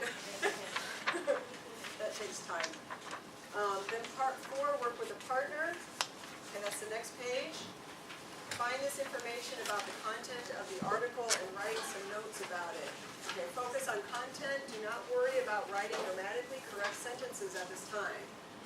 Right? Students get like anxious, like, oh God, I have to write something and it has to be perfect. I'm going to get red marks on my grammar. So, just remind them that it's not about that. It's about their thoughts and their ideas. Okay, and then. We'll see how our time is going. Part 5. So then you will join with another pair. Okay? You have another chance to explain your ideas, get clear about your ideas and the answers to your questions. Then each of you, sometimes if it's a nervous group, I'll let pairs join another pair. Okay? So when you become the teaching group, you can go with someone, right? Or everybody splits and makes completely new teaching groups. Okay? All right, and that's where we go. Okay, so step by step. Yes? Cheryl, can I suggest instead of you putting us in groups, can we just go for 1, 2, 3, 4, 1, 2, 3, 4, and then all at once we'll read Article 1, all the 2s? Instead of you telling us. Well, no, because if you do that, around twice. Why not? Okay. If you guys want to move around twice, this room is more difficult to move around in. Okay, that's what I was going to do originally. Okay. Okay. So let's do 1, 2, 3, 4, and you see what article you get to read. Okay. So everybody count off. Say 1, 2, 3, 4. 1, 2, 3, 4. I forgot I haven't trained you yet. Okay. 1, 2, 3, 4, 1, 2, 3, 4. 3, 4, 1, 2, 3, 4. 1, 2, 3. 4. 1, 2, 3, 4. 1, 2, 4. 3. 1, 2. 3. Okay. So don't forget your number. Okay, so you can see the articles. You have to turn to the next page. Okay, so Article 1, group work versus whole class activities. Okay.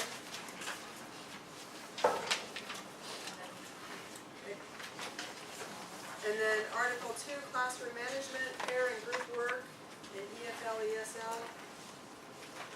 That goes to those two go to the next page. Article 3, English teaching strategies for organizing group work. And Article 4, Cambridge English language learning group work. Okay? So people have to say 1, read Article 1. Exactly, 2, Article exactly. You're only responsible right now for that one article. Okay? All right, so now we'll have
those questions until people get done.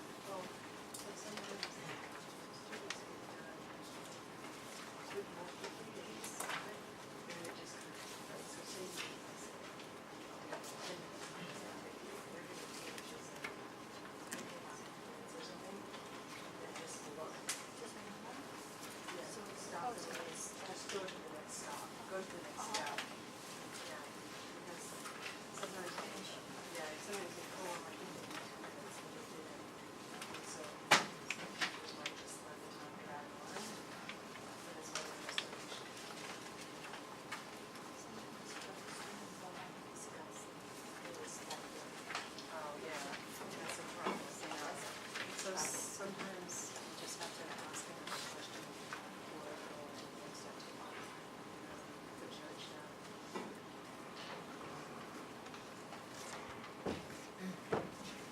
Okay, so when you're done reading, take a look at those questions. You don't have to answer them all by yourself. I'd like you to join with one other person who read the same article, and together come up with, well, here's a choice. So here's the thing. Some students really hate to talk about answers with other people, or maybe they just don't think that way, right? Some people really just need to be in their own head to come up with the answers. Some people like to discuss with someone to come up with the answer, right? So what I like to say is, okay, so now we need to work on these questions. If you would like to work with another person to, help each other, then fine, work with one other person. If you need to work on your own, that's okay too, okay? But after you do come up with something, I do want you to at least share your answers with one person, okay? So you can write out the answers, figure out the answers alone, or you can figure out the answers with a partner, okay? If you do the former, when you're done, find another person to tell you to share your answers with. Okay?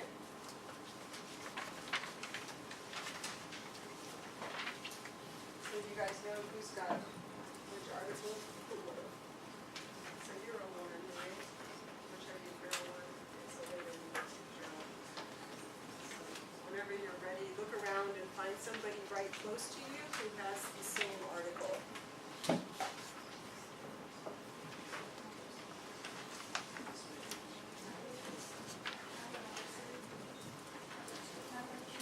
Needs help finding someone, let me know.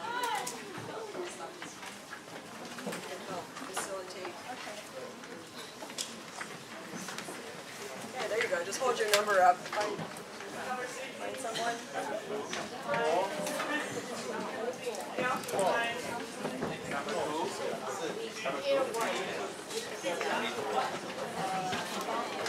If you want to, you don't have to. It's your choice. So if you like to someone to find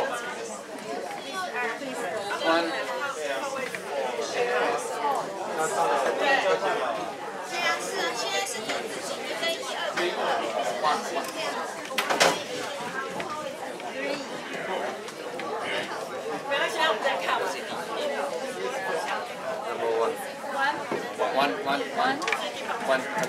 Okay, so maybe we can discuss together. Go. One. Final place. Fireplace. Where? Over here.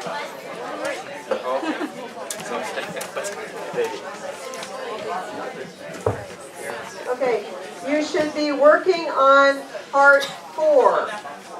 Okay, work on part 4 with a partner, right? So someone who read the same article as you. Okay? Number 3. Okay, and I'd like you to be doing it E by E, 1-to-1, okay? If possible. I'd like to have you in pairs, please, if possible. I think there should be one group of 3. Pairs, please.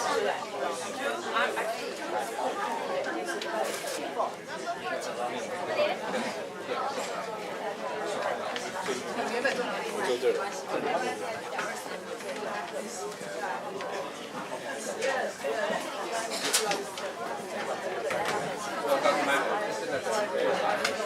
Please.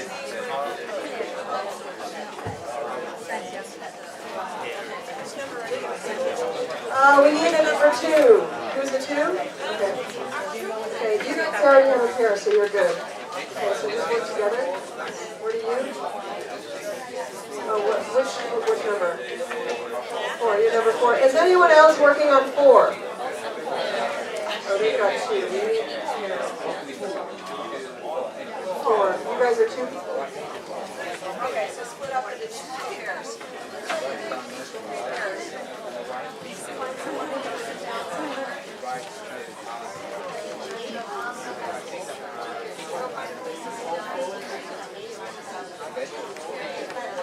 For those people who have a potential to be a teacher, taking English. I need a number 2. Who else is doing 2? Okay, so you can split them up. Okay.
那我就特别应该有缺的吧？有缺的。Actually, you need to have more space for the students they can move. OK， 没关系啊，我再看一下。我看到还有到有一些是它这边有没有first、second、third 还有专门？它这里有一下。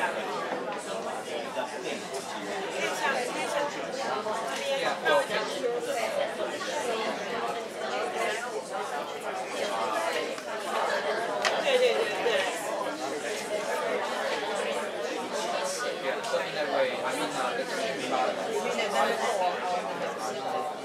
providing a positive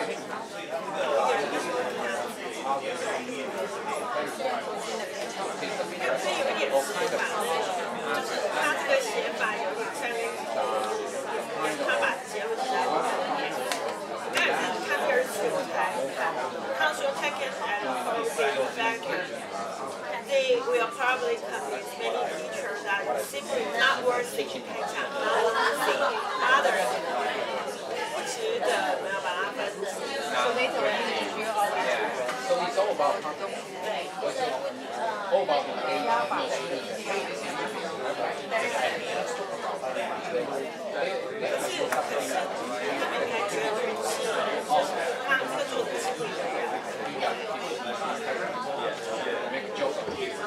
However, school from one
Okay, so some people are starting to be kind of finished up. So while other people are finishing, the next step is with your partner.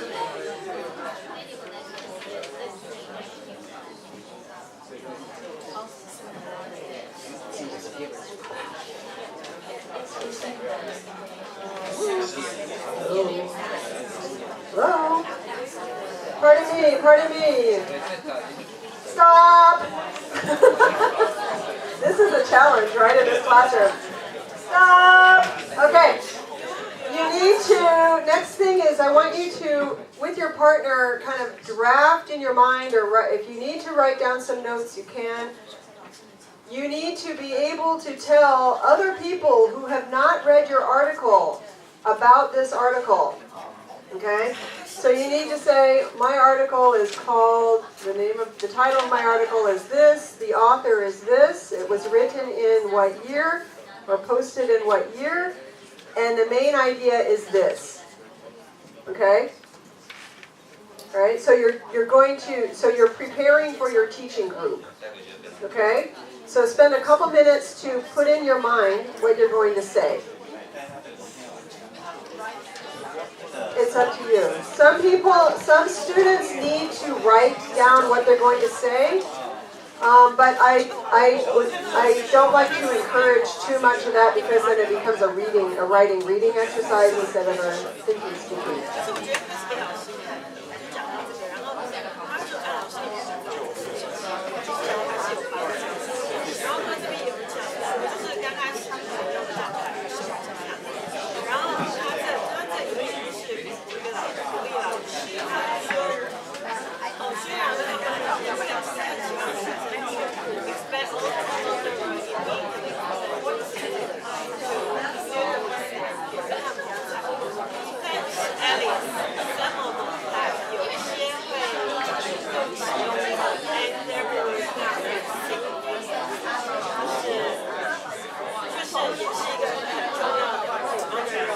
Well, hello. So which article are you? Okay. Number 3. Okay. And number 2. No.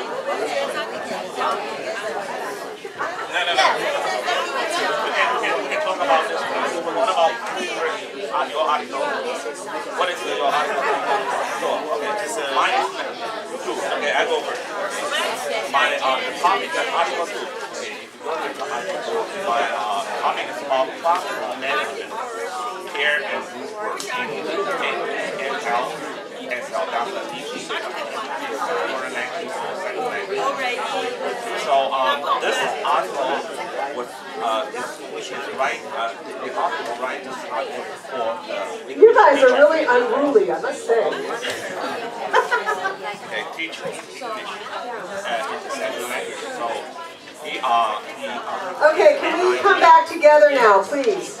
Excuse me, can we please come together now? You suggest Hold on. use English when you teach English. Use English in the classroom. What you need to do is, we need to have groups, as close as possible, groups of 4. Please aim for groups of 4 until we run out of people, and then we'll place them, okay? You need groups of 4. You need 4 people who have read the 4 articles. 1 article each. Okay, now wait. Okay? So,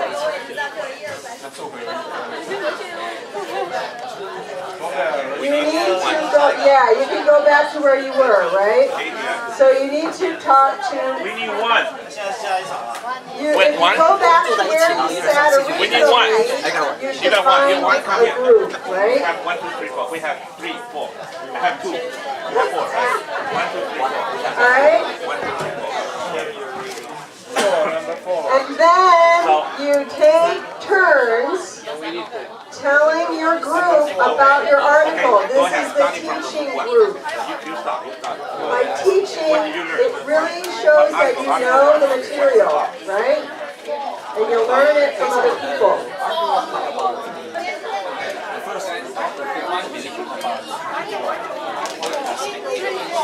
Guys, I suggest you go back to your original seats, okay?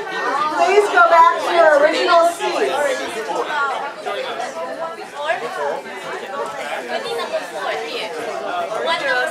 Please go back to your original seats and you'll find your group. What did she say? What did she say? 坐一下好不好？拜托。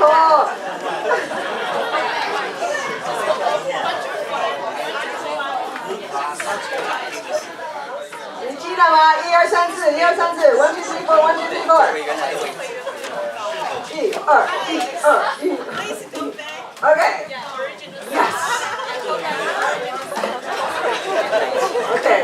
So try to form a circle somehow. Right? Yeah. Once you find yourselves. Okay. 1, 2, 3, 4. 1, 2, 3, 4. Okay. All right. So each.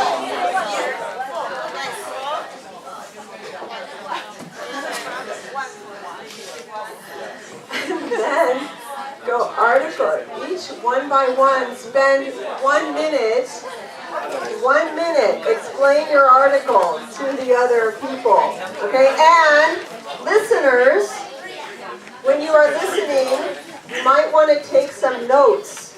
Okay. Nearby the article. So you can be skimming the article while they're talking about it and writing some notes that they say. Right? So then when you go home, when you read it, you'll already be familiar with it. Okay, ready? Are you guys okay?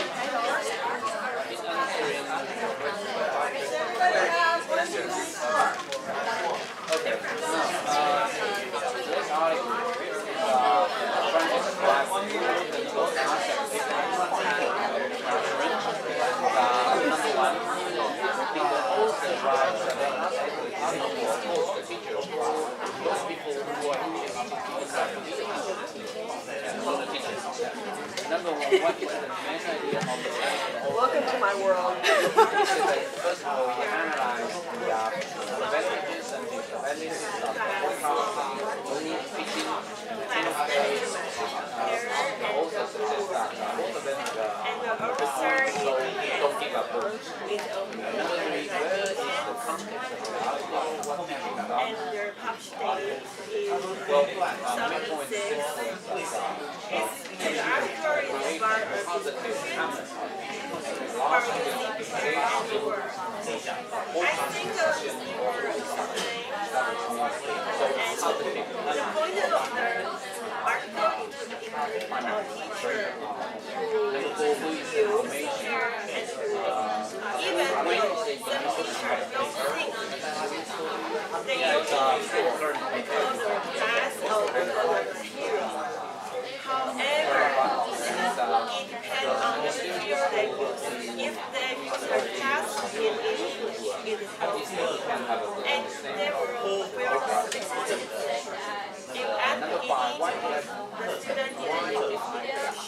However, the class and your well, maybe you just want to drive the one to redress again. Don't give up. There is a group. Both are good. Is this article interesting? I don't think so. Just kind of, I don't think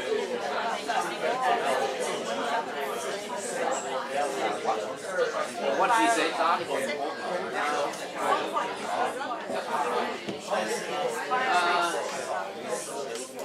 I don't know. Well, it's become a well, it's not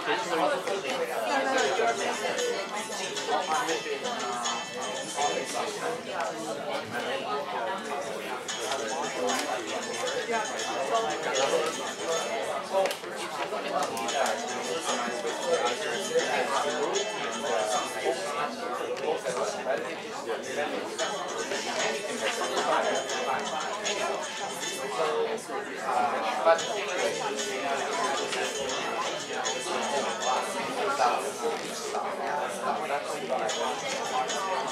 so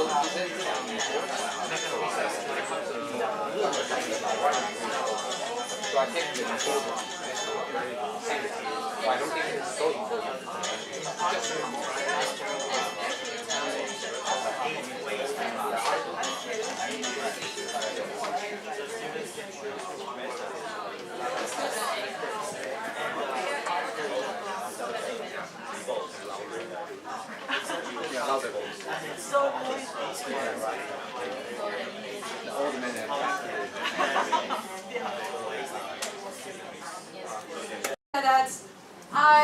I'm sorry for delaying a couple of minutes.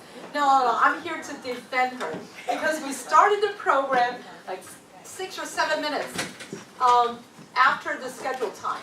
So Ms. Sheridan ended the first session right on time. Give her some big hands. Now I'm going to give the time to her. Okay, thank you. So actually that was pretty much planned out. So if you notice, I was really kind of saying, okay, stop. You have to stop. Move on.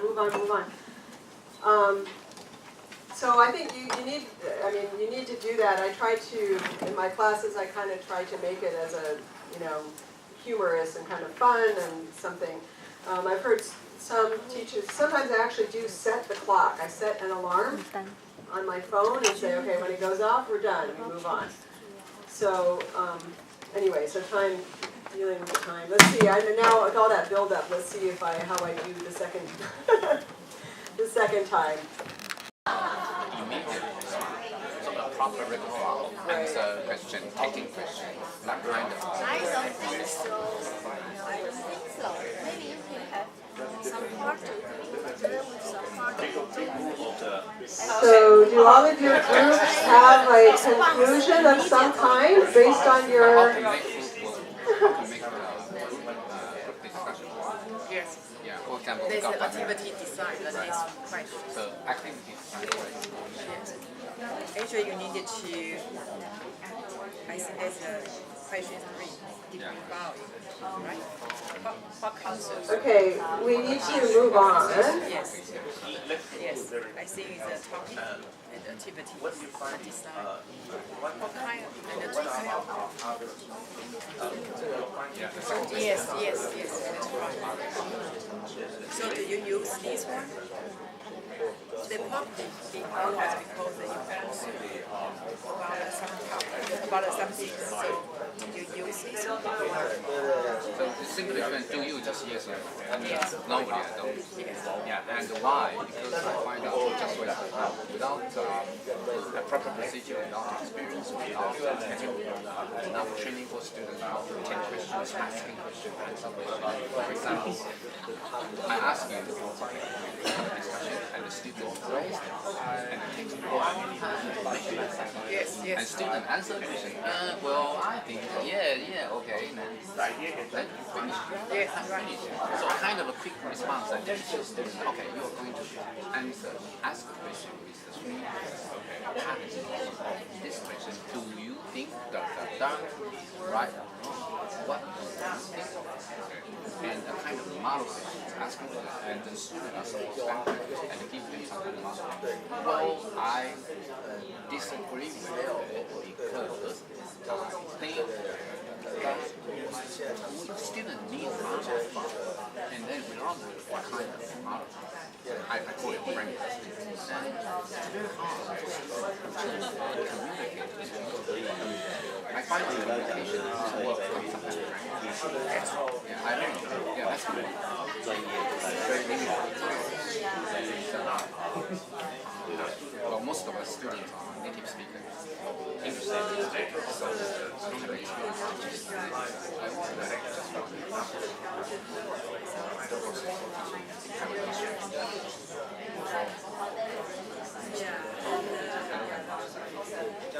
what do you think? My group, two of us have some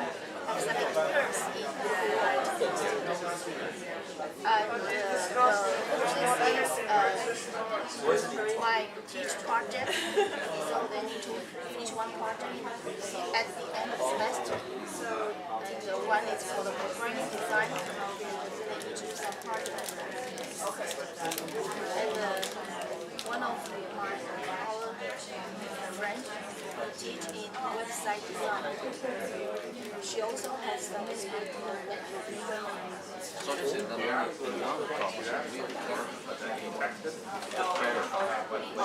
the subject that you teach is crucially important. You teach design, so you can design sorry, not the minimum. Yeah. And the real subject is different. So the subject that we design perhaps very much relates to those. And so I teach Taiwan history in English. And well, there is no like a tangible subject like we design we talk subject. We give students a full historical level of study. But my problem is in my course start they don't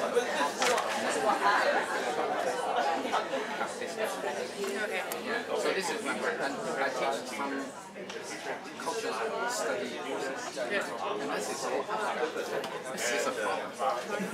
But I also teach calligraphy in English, and that is very good. This I can demonstrate, and my language is not grammatical too. And they just speak a little because they can see it, they can interpret. So it depends on the subject. Yeah. I don't know. I'm still looking for a proper way to make it work. But most of the time I feel quite upset. I don't know. Maybe we have synergy. But teaching evaluation, my teaching evaluation is very hard.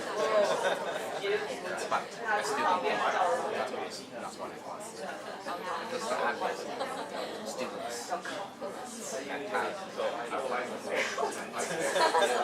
don't know. Do we need to answer these questions?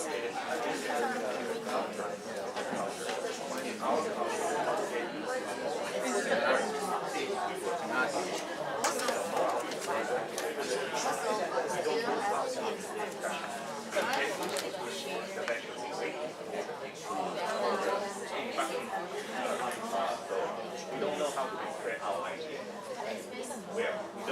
So the answer this is not a way.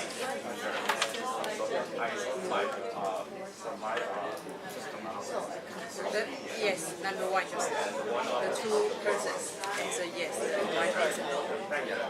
yes, my group is yes, 1 yes, 1 no. Yes. How about you? 2 yes, 1 no. So listen, how could you answer? Yes. 2 yes, 1 no. And mine is two yes, 1 no. Yeah, 2 yes, and how about you? 2 yes, 1 no. So most of us have experience.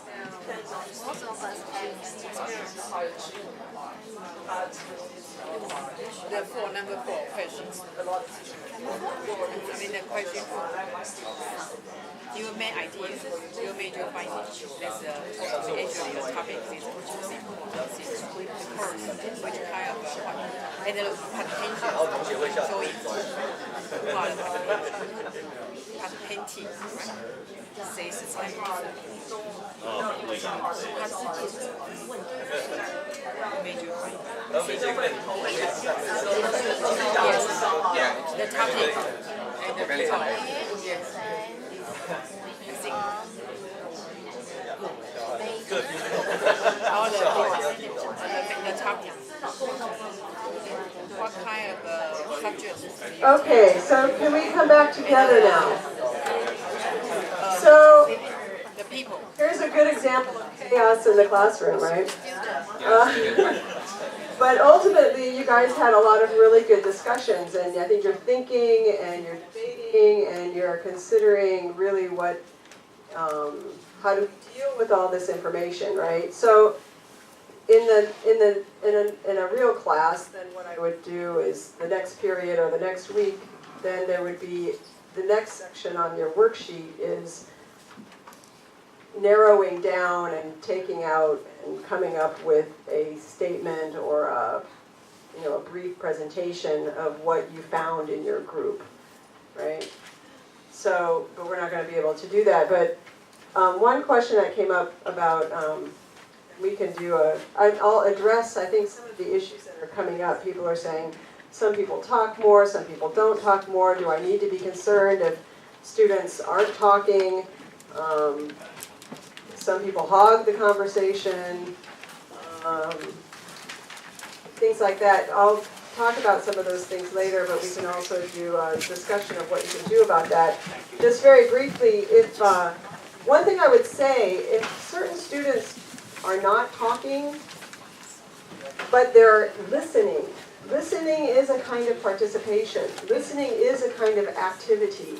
So if they're not sitting there playing on their line or their Facebook, then and they're engaged, and you know, you can tell from their body movement that they're interacting, then you can be pretty sure that something must be going on there, right? There's other things you can do. So if you gave 2 cards to each person in a group, and at the end of the discussion, everyone had, for each card, they had to make a comment, say something. And at the end of the discussion, everybody had to have their cards at the center of the table. So that would encourage everyone to speak, right? And you can do, you know, like when you go around and, you know, when you have a class, you meet with them, you know, every week over a period of a semester or so. So it's a gradual process of training or teaching or brainwashing students into going along with this kind of classroom management, right? So I teach freshmen at Genda, so freshmen coming in out of high school. Most of them have never experienced anything but sitting in rows in a classroom and sitting there getting stuff, right? I get stuff from my teacher. That's why I'm here. The teacher gives me stuff, right? So it takes a while to kind of brainwash them, get them thinking in a different way. And so it is gradual steps, it's step by step. And so the idea of going from pairs and very safe things to branching out to other people, and as they get to know each other as classmates, and building a safe environment. I talk a lot about this is a safe place to be. This classroom is a place where you experiment. This is a classroom where you can make mistakes. Please make mistakes. Do whatever you need to do to try things out. You know, I kind of say, okay, imagine taking all your anxiety and your fear of English and whatever, and you know, just wadding it up in a paper and throwing it out the window. And just, you know, when you're here, this is a safe place for you to experiment with language, because it's obviously I'm teaching a language classroom, right? So, what just happened here, besides crazy chaos and lots of noise and stuff, arguing and discussion? So, think about what you just did. What language skills did you just use? Right? How many times did you address the questions? Right, several times, first on your own, then with a partner, then in a group, and then later it would be to the class. What academic skills did you just practice? Right? So,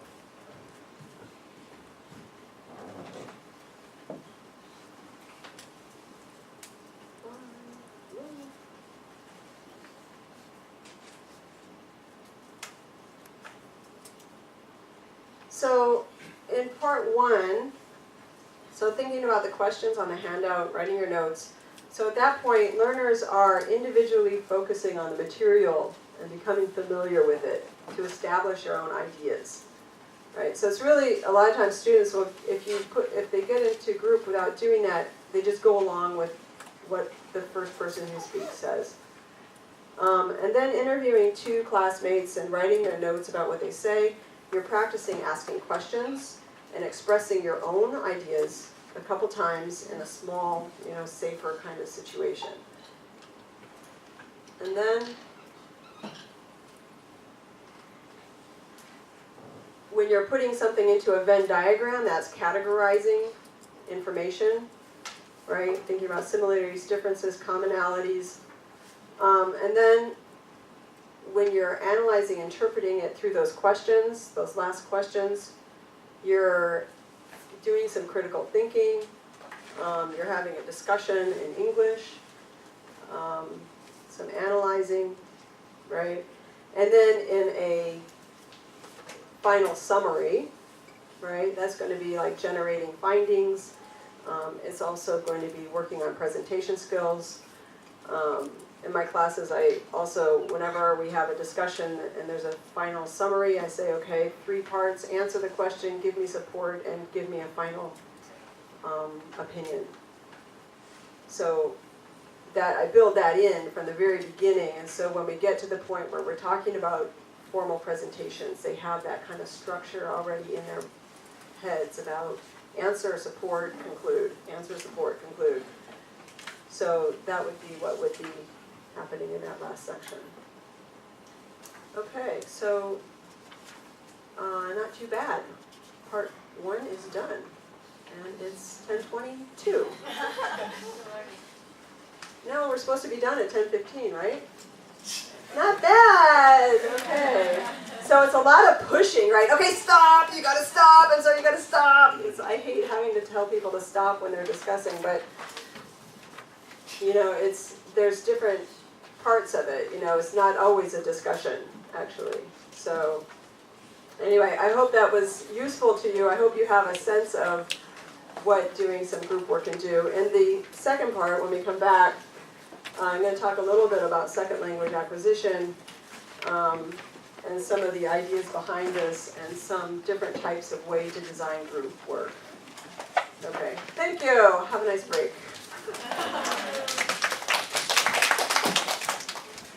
Oh yeah, can I have the cards back? We'll see how that works next time.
备有茶点可以自己取用，谢谢。